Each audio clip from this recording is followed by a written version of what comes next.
La parole à Monsieur Claude Kern pour le groupe UDI-UC.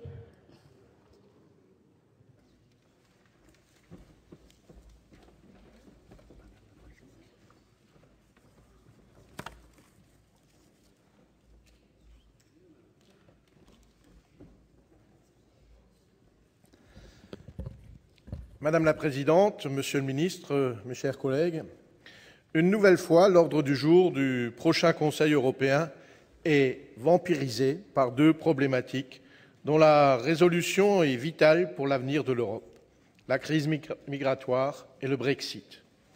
La crise migratoire dans laquelle l'Europe s'englue faute de pilotage clair, et le Brexit qui suscite crispation face à un Royaume-Uni toujours demandeur d'aménagement. Chers collègues, je constate que nous n'avons jamais tant parlé d'Europe que depuis qu'elle va de mal en pis, et je le regrette. Nous le regrettons tous au sein du groupe UDI-UC qui, vous le savez, a l'Europe chevillée au corps. Cette Europe que nous avons construite pas à pas, où en est-elle aujourd'hui? La crise migratoire fragilise l'équilibre des dispositifs assurant la libre circulation des personnes au sein de l'espace Schengen. Elle est source d'inquiétude pour les États et pour les citoyens européens. Bien sûr, aucune solution n'est évidente et cette crise ne pourra trouver que des réponses complexes et multiples au sein de l'Union européenne, aux portes de l'Union, mais aussi sur les continents africains et asiatiques, meurtris par les guerres et l'instabilité politique. Néanmoins, il y a des terrains sur lesquels nous avons davantage de marge de manœuvre. D'une part, le renforcement de la coopération avec la Turquie via un soutien logistique et financier, via la redynamisation des négociations d'adhésion conditionnées à la bonne exécution des engagements de la Turquie sur la question migratoire. Cela a été validé récemment et je tiens à saluer cette initiative. Je pense néanmoins que, pour limiter les flux, la Turquie doit aussi aligner sa politique de visa sur celle de l'Europe et ne plus accorder d'exemption de visa aux ressortissants étrangers musulmans. D'autre part, à l'échelle européenne, il est à mon sens indispensable de se doter rapidement d'une politique commune de l'asile et de renforcer les contrôles aux frontières Schengen avec la création d'une police des frontières. Ce sont des pistes de réponse parmi d'autres. Aucune n'est simple, toutes sont techniques. Mais au-delà des mesures techniques, c'est bien une réponse politique qu'il faut apporter à la crise des migrants. Or, l'Europe politique, nous en sommes loin, très très loin. Les preuves sont nombreuses, mais la perspective du Brexit et la manière dont cette crise est gérée révèlent à quel point l'Europe manque cruellement de pilotage politique. Pour la énième fois, le Royaume-Uni se fait le chantre d'une Europe à la carte. Pour la énième fois, Londres demande des dérogations, des dispositions particulières et pas n'importe lesquelles. Il faut le dire, l'Europe sans le Royaume-Uni ne serait plus vraiment l'Europe. Et nous souhaitons évidemment que les négociations actuelles aboutissent au maintien dans l'Europe de nos amis britanniques. Néanmoins, le chantage au Brexit est tout simplement inadmissible, indigne d'une nation telle que la Grande-Bretagne.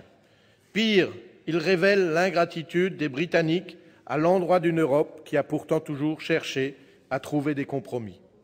Et là, j'estime que c'en est trop. Je fais mien les propos d'un ancien député européen, Jean-Louis Bourlanges, et je cite « Les jours pairs, le Royaume-Uni demande aux Européens de l'aider.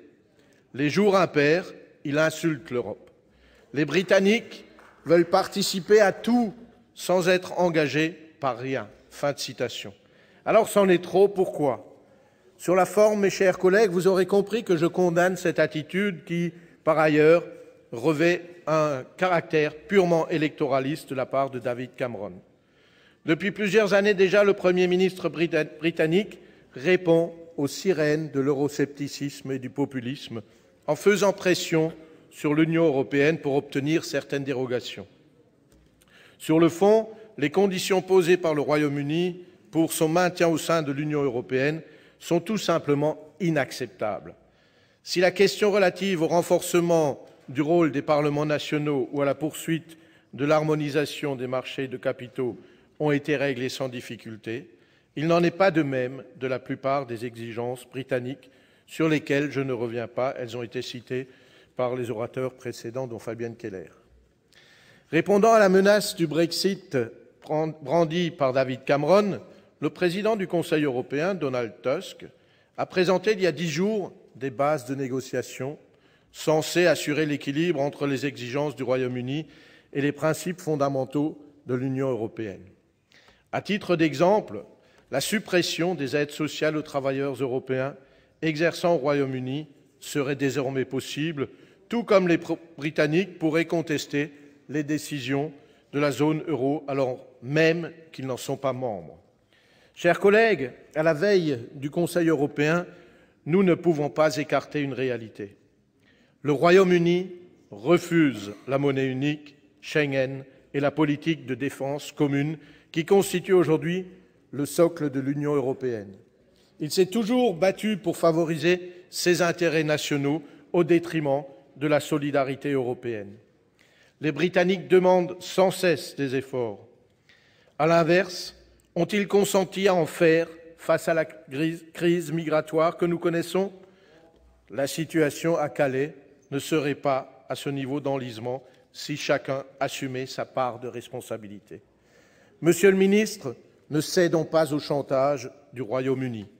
En jouant ce jeu, nous mettrions un doigt dans un engrenage inéluctable, celui de la dislocation de l'Union européenne, vendue à la carte à tout État membre qui le jugerait pertinent pour des raisons d'équilibre politique intérieur. Mes chers collègues, posons-nous la bonne question. Quelle est la légitimité du Royaume-Uni pour exiger que nous renoncions à notre projet pour l'Europe? Alors oui, battons-nous pour éviter la sortie du Royaume-Uni qui mettrait en péril la cohésion de l'Union européenne et qui créerait de nouvelles tensions entre la Grande-Bretagne et l'Écosse, profondément europhiles. Sauvons le soldat Royaume-Uni, mais pas à n'importe quel prix. Or, aujourd'hui, ce prix est inacceptable. Il est d'autant moins acceptable que je suis convaincu que David Cameron fait un coup de bluff pour obtenir le maximum de concessions au détriment de l'entité Europe. Si cela n'aurait déjà pas été supportable auparavant, dans le contexte international actuel, l'Europe ne peut souffrir aucune entorse à ses principes fondamentaux. Ce serait la fragiliser, alors qu'elle a au contraire besoin d'être renforcée. Car elle est aujourd'hui à un nouveau tournant de son histoire, un entre-deux qui explique qu'elle suscite fascination et rejet, qu'elle nourrisse espoir et frustration. L'Europe unie est le seul vecteur d'une autre mondialisation, plus progressiste et plus humaniste. L'Union européenne a besoin d'un nouveau projet, d'une nouvelle étape, celle de l'intégration politique. C'est la condition pour répondre aux crises que nous traversons et pour faire de l'actuelle Europe entité économique une Europe puissance, capable de peser dans les affaires du monde. La seule manière de sauver l'Europe et de lui donner véritablement du sens, c'est de la sortir du gué dans lequel elle peine toujours plus à sortir. Il devient urgent de lancer les bases d'une véritable Europe politique. Aussi, Monsieur le Ministre, au-delà de la question du Royaume-Uni, je souhaite connaître votre position, voire même l'état des éventuelles discussions sur la création d'une Europe intégrée pour les États membres qui souhaitent aller plus loin sur ce point. Je vous remercie. Merci.